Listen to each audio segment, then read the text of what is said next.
Le Moyen-Orient, une région qui depuis des décennies semble vivre sur un fil tendu entre la guerre et la paix, entre le chaos et un fragile équilibre.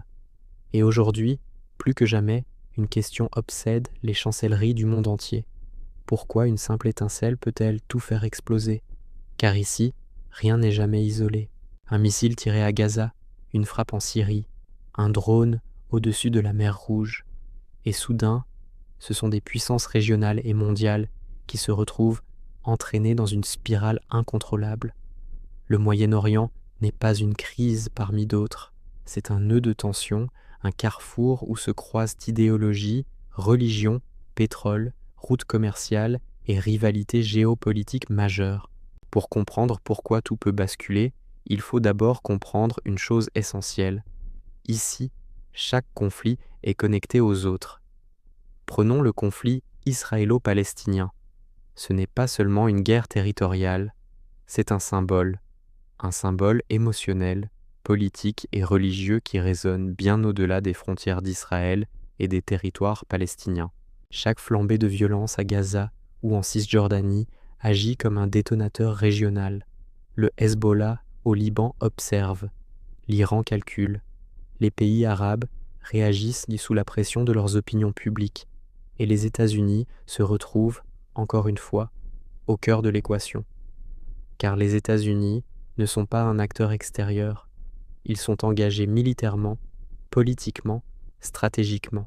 Bases militaires, porte-avions, alliances sécuritaires, la présence américaine est massive, et chaque attaque contre un allié, chaque mort de soldats américains rapproche Washington d'un point de non-retour.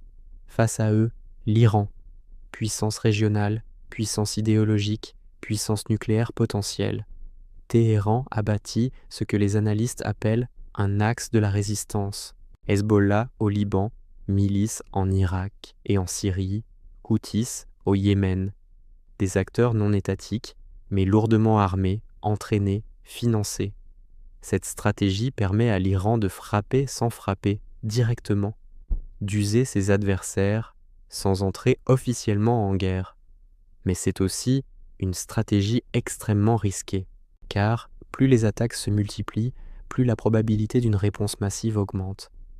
Et puis, il y a la mer Rouge, un couloir maritime vital pour le commerce mondial. Quand les Houthis ciblent des navires, ce n'est pas seulement un message régional, c'est une menace directe contre l'économie mondiale. Hausse des coûts, routes détournées, chaînes d'approvisionnement fragilisées. Chaque missile tiré dans cette zone augmente la pression internationale et transforme un conflit local en crise globale. Ajoutons à cela la Syrie, un pays fragmenté, épuisé par plus d'une décennie de guerre, un territoire où s'entrecroisent les intérêts russes, iraniens, turcs, américains et israéliens.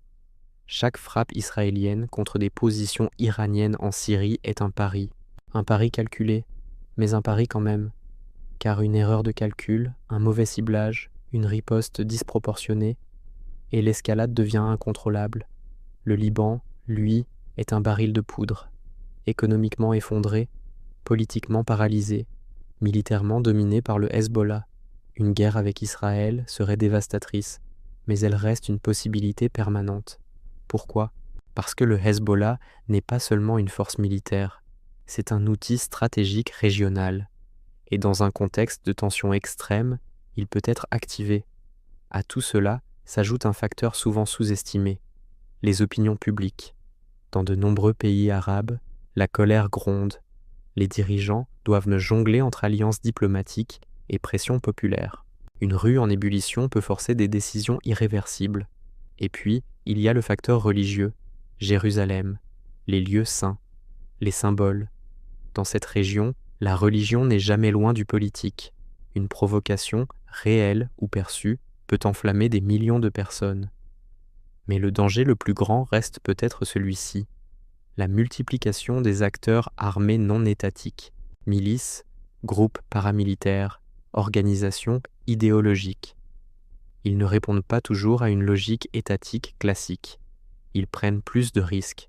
Ils testent les limites. Dans un tel environnement, la dissuasion fonctionne mal. parce que tout le monde n'a pas la même définition du coût acceptable. Enfin, il faut parler des grandes puissances. La Russie observe, parfois soutient, parfois bloque diplomatiquement. La Chine avance prudemment, mais ses intérêts énergétiques sont énormes. L'Europe est divisée, inquiète, souvent spectatrice.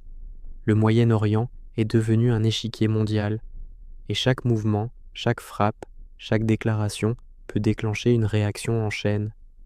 Alors, pourquoi une étincelle peut tout faire exploser? Parce que les lignes rouges sont floues, parce que les acteurs sont nombreux, parce que les émotions sont à fleur de peau, parce que les intérêts sont vitaux, et surtout parce que personne ne veut vraiment la guerre, mais beaucoup s'y préparent. Dans ce contexte, la question n'est peut-être pas de savoir si une escalade majeure peut se produire, mais quand et à partir de quel incident apparemment mineur. Le Moyen-Orient nous rappelle une vérité brutale de la géopolitique. Ce ne sont pas toujours les grandes décisions qui déclenchent les catastrophes, mais parfois une seule étincelle, au mauvais endroit, au mauvais moment.